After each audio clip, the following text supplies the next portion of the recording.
Ashamaa akkam jirtu ilmaan Oromoo bakka jirtanitti hundi keessan nageenya isiniif haa baay'atu isiniin jedheera.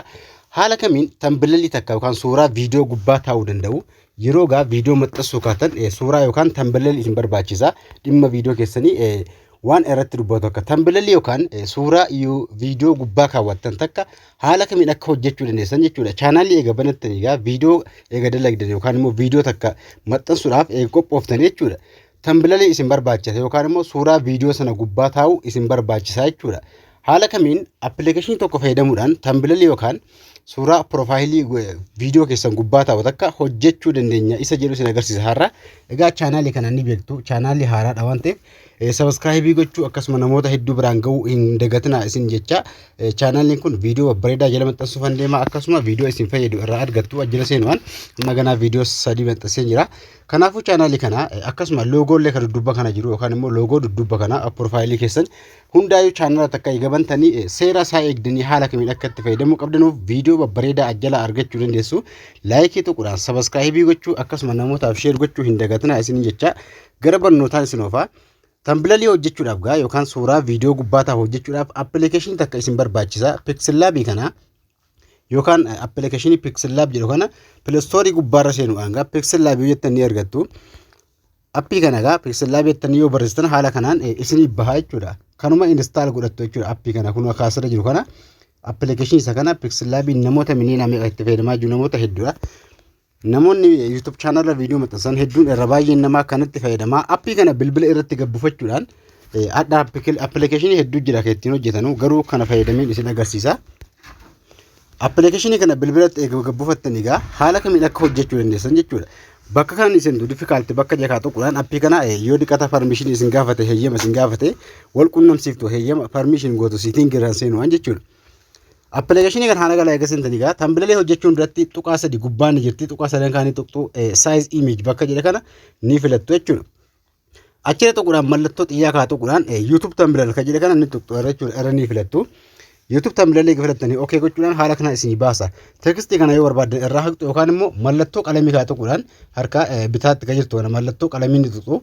Achee tuquudhaan ammallee mallattoo qalamii tuquudhaan viidiyoo keessan barnoota yoo ta'e diraamaa yoo ta'e barreeffama adda addaa tambilalii kaa'uu yoo barbaaddan jechuudha.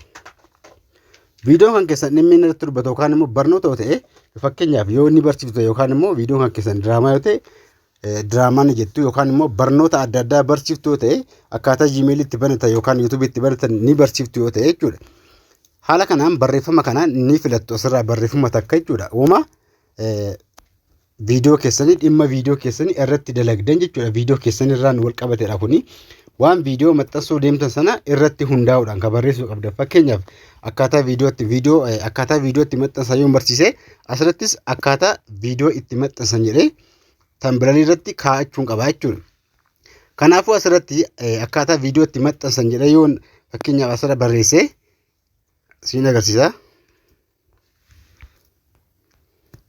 Haala kanaan gaa ni barreeffattu isinii ba'a asirratti yeroon isinii ba'ee viidiyoon keessan kun gaa tambilaliin viidiyoo bareedaa yookaan immoo suuraa nama hawwatu takka suuraa bareedaa ta'uu qaba ka asirratti isin barreeffama yoo ta'e barreeffama bareedaa takka yoo suuraa ta'es suuraa bareedaa takka ta'uu qaba jechuudha kan isin asirratti fayyadamuu qabdanu. Kanaafuu haala kanaan gaa eega fixanii kaatanii asirra ni jirti ganjallaa kana qubee A ni filattu asxaa'uudhaan barreeffama kana barreeffama kan saayizii isaa guddaa ta'u yookaan immoo xiqqeessuu barbaadan asxaa'uudhaan gaa foonti kan jette kana tuquudhaan saayizii isaa barreeffama as keessaa filattu barreeffama barbaadan fakkeenyaaf kan awwalaa kaa tuqee isin agarsiisuuf waan ta'eef barreeffama haala kanaan eega filattanii kaatanii dhufuudhaan ammallee asirratti saayiz kan jedhe kana tuquudhaan yoo barbaadan ni guddiftu barbaadan ni xiqqeessitu jechuudha haala kanaan fakkeenyaaf asirra harkiftan haala kanaan sii ta'a. Barreeffamni kun haala kanaan bareedaa ta'e kan namatti mul'atu yookaan kan namni si'aan sirchii godhee argatu jechuudha. Haala kanaan barreeffama kana barreessuu qabdu jechuudha. Achi kaatanii kalarii barreeffamaa yoo filachuu barbaaddan kalara barreeffamaa asumarra tuquudhaan ni filattu diimaa barbaaddan gurraacha barbaaddan as xaa'uudhaan jechuudha. Kalara isaa waan barbaaddeerra kaa'uu dandeessu barreeffama sanaa jechuudha. Eegaa achirra keessanii gaa raayitiin gootu baakgiraawundii barreeffamaa yookaan immoo dudduubba isaa barreeffama barreessitee kana dudduubba isaa jijjiiruu barbaaddan ganjallaa kana as xaa'uudhaan gaa baakgiraawundii bakka jedhe kana ni tuqxu. Baakgiraawundii eega tuqxanii bakka oon jedhe kana oonitti gootu jechuudha. Achirra oonitti gochuudhaan ola xaa'uudhaan kalara barbaaddan dudduubba isaa kaa'uu barbaaddan barreeffama sana kalarii isaa dudduubba isaa jijjiiruu barbaaddan akkana gara bukkeetti as xaa'uudhaan ni filattu kalara barreeffama keessan duddubbaa bareedu. Fakkeenyaaf duddubbeen barreeffama keessanii yoo akkanaan haala kanaan adii ta'e barreeffamni gurraacha ta'e kan walirraa bareedu isintu filata jechuudha. Irra filachuudhaan gaa mallattoo raayitii gochuudhaan irraa baatu haala kanaan jechuudha. Haala barbaaddaniin as keessa sitiin hedduu jira. Irra filattanii yookaan irra keessanii irraa baatu jechuudha. Yoo barbaadan ammallee gaalaarii keessaa footoo yoo qabaattan fakkeenyaaf kana mallattoo ida'uu tuquudhaan gaalaarii keessan keessa seenuudhaan footoo kabiraallee jechuudha. Bukkee yookaan immoo tambileelii keessan bukkee kaa'u footoo bareedaa isin barbaachisa yookaan suuraa keessan akka nama waa agarsiisu mallattoo adda addaa fakkeenyaaf mallattoo matakka kan nama waa agarsiisu fakkeetanii footoo keessan illee yoo irra keessan waa takka rakkina hin qabu. Suuraa matakka jechuudha. Suuruma takka filattanii ol baatu. Suuraa bareedaa takka kan nama hawwatu akka namni si'aan viidiyoo keessan argu yookaan immoo viidiyoo keessan sarchi godhee argachuu danda'u jechuudha. Ka gubbaa kun murteessaadha baay'ee jechuudha. Kanaafuu suuraa takka filachuudhaan gaa irra suuraa takka ni filattu yookaan irraa gatuqxanii suuraa sana asumarratti rakkoo hin qabu. Haala kanaan yoo okeetti gootaniyyuu raayitii ni gootu. Raayitii gootanii suuraan sun haala kanaan isinii dhufa. Suuraa sana barreeffama dudduuba kaa'uu barbaaddan haala kanaan fidee isinii baasa. Yoo guddisuu barbaaddanis suuraa mallattoo xiyyaa kana qabuudhaan guddisuu dandeessu haala kanaan. Suuraa keessan jechuudha. Haala kanaan barreeffama jalaa buutuudha yoo barbaaddan haala kanaan bukkee suuraa kaa'uu dandeessu. Yoo barreeffama kana gootee xiqqeetan ni xiqqaata barreeffamnis haala kanaanis kaa'uu dandeessu. Yookaan suuraa keessanis haala kanaan wal fakkeessuudhaan jechuudha. Haala salphaa ta'een tambileetii takka yoo barreeffamni guddate jala kanaas ta'uudhaan bakka saayizii kanaan xiqqeessuu dandeessu. Saayizii barreeffamaa haala kanaan jechuudha.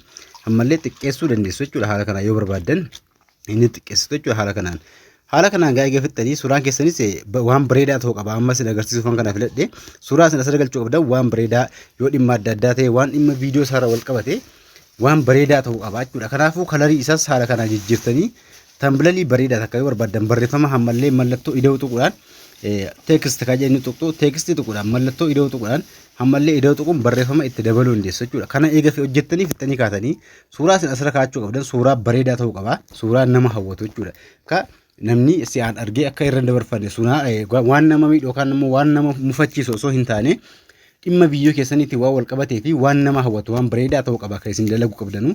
Akkasuma waan nama hawwatu waan nama miidhaayisu yookaan immoo nama rifachiisu tokko irra kaa'uu hin qabdanu. Waan nama naasisu jechuudha. Waan viidiyoo keessanii wal hin qabanne asirra kaa'uu hin qabdanu.